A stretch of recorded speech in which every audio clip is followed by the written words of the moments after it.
What if the money you're losing today in the equity market could make you rich tomorrow? Haven't you got a thought? Every time you invest in the equity market, you find some or the other type of problem, especially mentally, because of which you remove your invested amount and you create losses. Give a thought to it. Hi, this is Anirudh Bellare here. In today's video, you are going to learn the 5 golden rules of investing properly in the equity market. And disclaimer, I am no financial advisor or anything else. The learnings which I have got from the equity market is why I am here. I am going to explain you the 5 important rules. Welcome to the 9th video of Your Best Financial Life. Let's get started. The first one is wealth returns, wealth gains versus returns gains.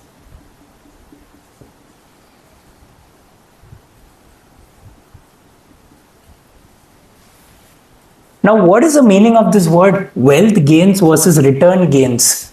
See, a lot of times what happens is whenever anyone invests in the Indian stock market, this is specifically with Indian stock market here. Sorry for the mispronunciation. Now this wealth gain here, see, you need to understand the meaning of the word wealth. Wealth is whereby you feel safe in your financial bank account. What I'm trying to tell is, you have that safety net whereby if you have to take any risk in your life, you know that backup funds are already there in your bank account, which will help you to take any kind of decision, whether it is buying a house, car, or whatever you want. So wealth becomes very crucial, and wealth should always multiply itself. Now what happens, usually I've seen a lot of people who run behind returns. Now, what is this meaning of this word return? See, when you invest, you usually tend to see, okay, this is my stock name Star. Suppose the stock name is Star, and the Star has gone up by 5%. Now, what is the meaning of 5%? If you have put 1,000 rupees, then 50 rupees has gone up. That is, your 1,000 rupees would have become 1,050. Now, usually a lot of people, when they get 5% on their initial capital put in any stock, they become very happy. They feel that, wow, I've just entered the equity market and I'm getting a lot of returns and percentage. But you need to understand, you need to ask yourself, why are you here in the equity market? Why have you entered the stock market? Do you want to make returns on a consistent basis, or do you want to make wealth for your long term? You may be anyone who's watching this video. I want you to make a lot of wealth in your life. Just knowing the basics of where you're investing and playing the long-term wealth game. This is the first and most crucial point for you. See, I am here with an intention that I want to give my best to you so that you can get maximum knowledge and you can utilize it in your investment life. And this is solely with the equity market. And wealth becomes very crucial. Got it? Let's move on to the second point.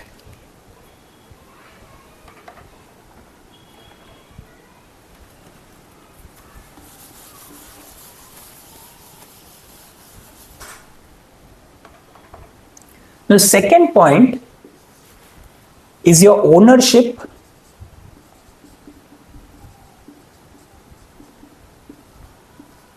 versus stock picker.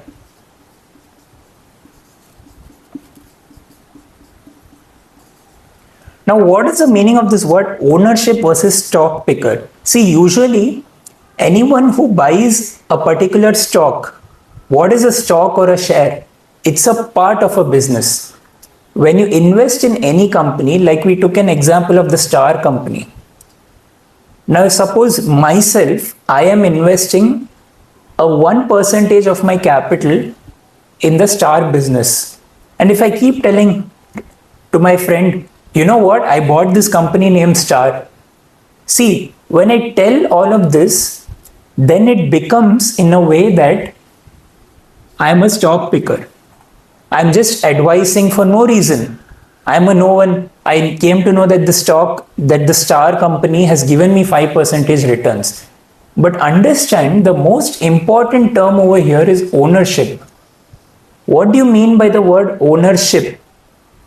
Somebody who has invested in that Star company considers that Star company to be his.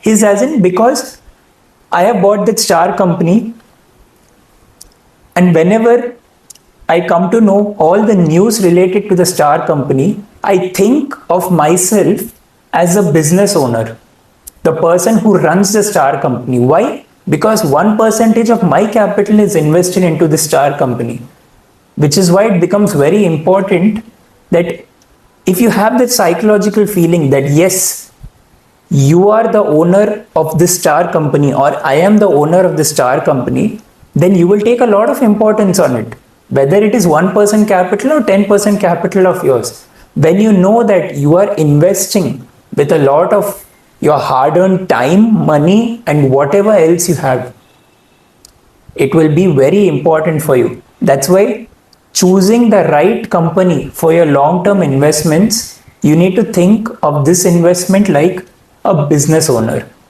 And this is what will change the game when it comes to long term investing. So let's move on to the third point.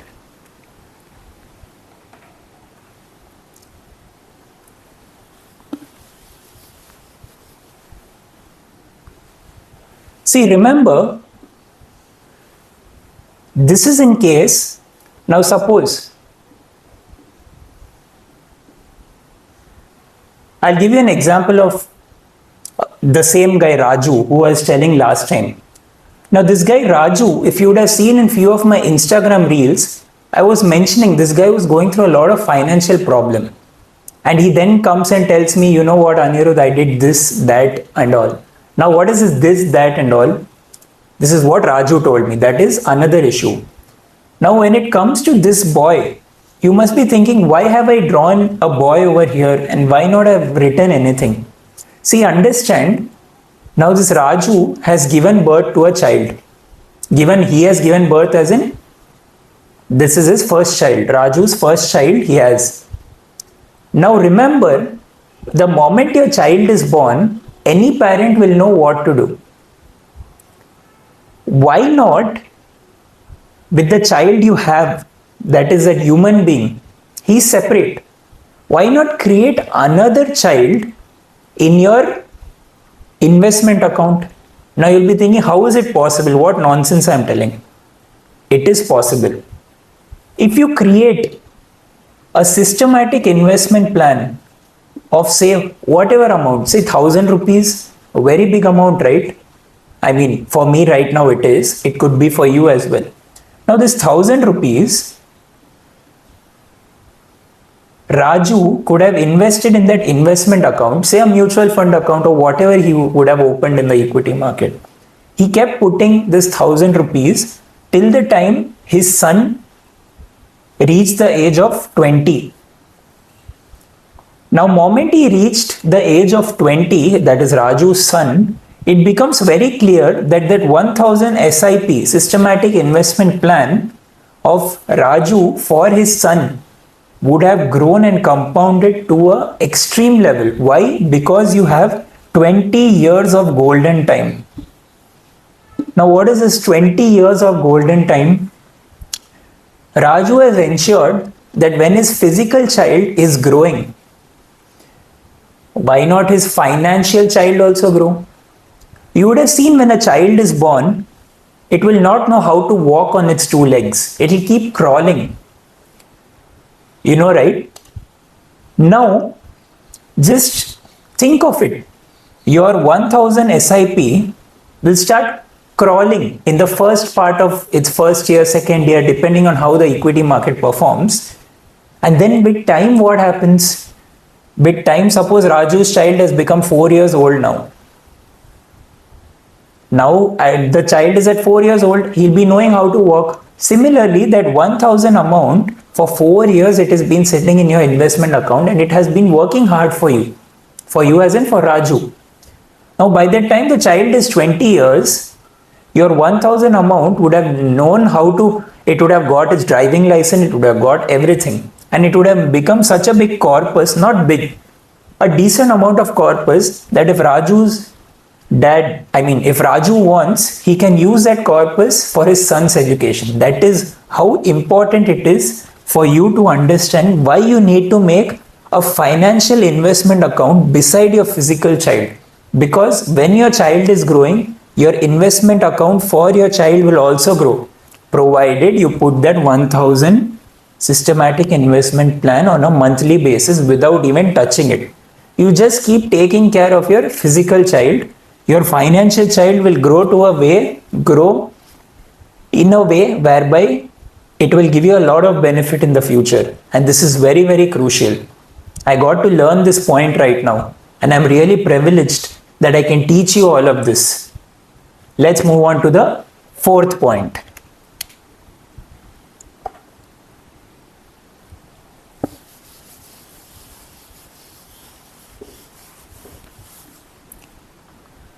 Now coming to the fourth point,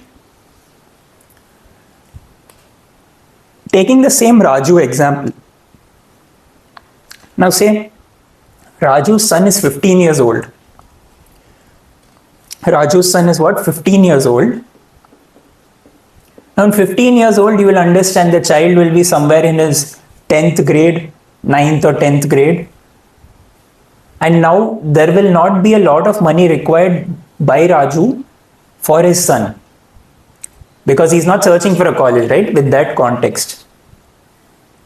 Now say Raju gets an emergency and he feels like breaking his financial investment account which he did for his son. And suppose the example, the amount right now is what? Say 5 lakhs. He decides to break the SIP of 1000 per month and he uses it for his emergency. Now just imagine 15 years Raju has put that 1000 for his son.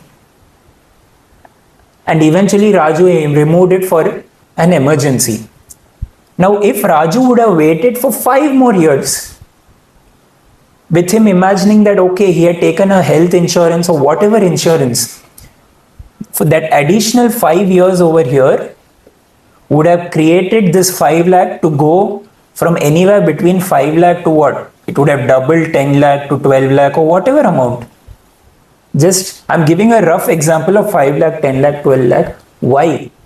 The reason is the 5 lakhs is making returns on itself. The 1000 which is being fed every month by Raju, it is going on and on and on and on. And for the next 5 years, the amount grows to a drastic level. And that is why it is very important to understand where you need to get your funds from, whether it is your emergency or whether it is your child's education. You make the second financial child in your bank account, you will have the freedom. Now see, it was Raju's choice. He removed it from his financial child's account so that he can take care of his emergency. Or if he wanted, he could have waited 5 more years and the bigger amount he could have used it for his son's education. Anything is fine. But that money, that 1000 rupees, which Raju had taken a decision 15 years ago to invest, has paid off. And it has given him a lot of happiness for him to use that amount, whether it's an emergency or whether it's his child education, whatever. Happiness as in it has given him that freedom to use so. Now let's move on to the fifth point. Now the fifth point is a very interesting point. Yeah, so I'll remove this. Your fifth point is nothing but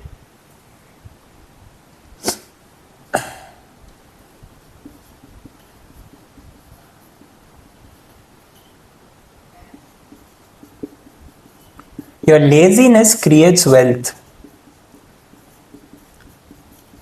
You must be thinking, what nonsense am I talking about? How can laziness create wealth? But do you know what? That is the reality. As I was talking right now, as a ownership of a business, now say example, I invest in this mutual fund, whatever this mutual fund or whatever stock or whatever I do, I ensure it's all connected to Raju example. I ensure that this mutual fund, that 1000 rupees keeps on going, keeps on going, keeps on going, and it keeps on compounding for how many ever years. And Raju has ensured that he does not check his financial account so that his brain can be free. Just start imagining if Raju would have thought, okay, let me have a look about how much my son's portfolio has become now that my son is 8 years old. He would have got a shock. Okay, shock as in you would have thought, oh, it's suppose like 2 lakh or something. Then that greed would have come in mind to remove that amount. Now, why do you need to do all this, man? Raju, come on. You're my friend. You have learned a lot in your life as well. Be lazy enough not to do anything unless it's an extreme emergency. And let that 1000 rupees keep going in your son's account. And the day when you open it for an extreme financial use you want to do, whether it's an emergency or whether it's your child's education, that's when your real wealth will build. If you may think, what will 1000 rupees do? No, 1000 rupees does a lot. If you understand how consistently you can put that 1000 rupees every month for the next 20 years. It's very difficult for your brain. I agree. It's very difficult, but real people only get rich. Real as in people who are consistent and committed. They only go to high levels because they train their brain for a bigger cause. And I want you to do that as well. All these insights Raju could have known, could not have known, or whatever. But as you, the viewer of this video, you use all of this. Any one point you can use. If you don't want, don't use. But I'm telling you the same thing. I am giving you all these 5 points so that you can take a better financial decision. It is really helpful if you actually take action, which I want you to do. Thank you so much for watching this video. It gives me immense joy to teach all my learnings of whatever I have in the equity market. And I'm not any financial advisor or whatever. This is what I have been doing with my finances. And with a tend of respect, I feel like teaching it to you. And that's the whole reason why I have taught these concepts. If you do like this video, please do share it with a lot of people. Because I feel there are so many people who needs to know this Raju concept. And if you're a true fan of Raju, please do share it. And if you really like this, do subscribe as well. Thank you.